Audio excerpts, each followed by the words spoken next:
ഇതാണ് നമ്മുടെ പൊന്നാങ്കണ്ണി ചീര. നമുക്കത്ര പരിചിതമായിട്ടുള്ള ഒരു ചീരയല്ല അത്. ഇതിനെ അമൃതച്ചീര എന്നും ഒക്കെ പറയുന്നുണ്ട്, അക്ഷരച്ചീര എന്നും ഒക്കെ പറയുന്നുണ്ട്. പൊതുവേ ഇത് മറ്റേ തമിഴ്നാട്ടിലും ആന്ധ്രാപ്രദേശിലും ഒക്കെയാണ് കണ്ടുവരുന്നത്. അവരൊക്കെ നമ്മുടെ സാധാ ചീരയ്ക്ക് പകരം അവർ ഡെയിലി വെക്കുന്ന ഒരു തരം ചീരയാണ് കേട്ടത്.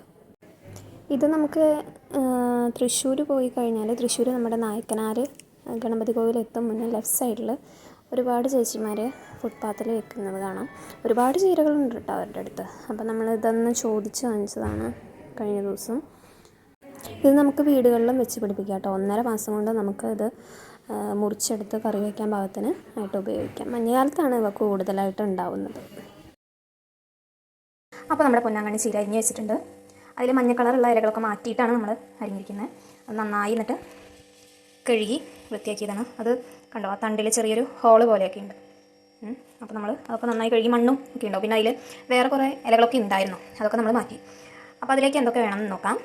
ഒരു 2 ടീസ്പൂണോളം വെളിച്ചെണ്ണ, ഉപ്പ്, വെളുത്തുള്ളി, ചെറിയ സവോള അല്ലെങ്കിൽ ഉള്ളി, 2-3 വറ്റൽമുളക്, 1/2 ടീസ്പൂൺ കടുക്.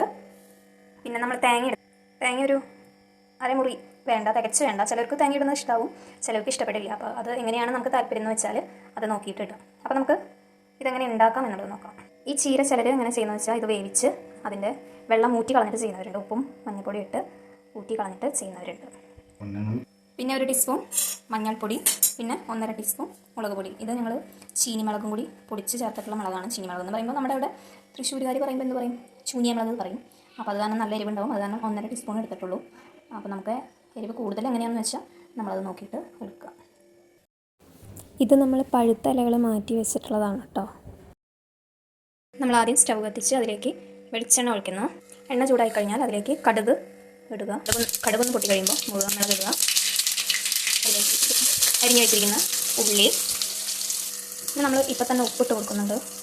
മഞ്ഞൾപ്പൊടി, മുളക് പൊടി നന്നായി ഒന്ന് മൂക്കുന്നത് വരെ നന്നായി ഇളക്കുക.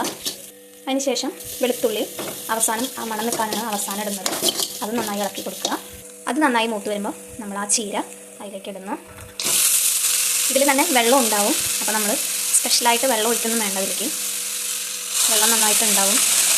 ഞാൻ പറഞ്ഞ നല്ല അതിൻ്റെ തണ്ടിൽ ചെറിയൊരു ഹോള് പോലെ കാണാം. അതിലൊക്കെ വെള്ളം ഇറങ്ങി നിൽക്കും കണ്ടോ.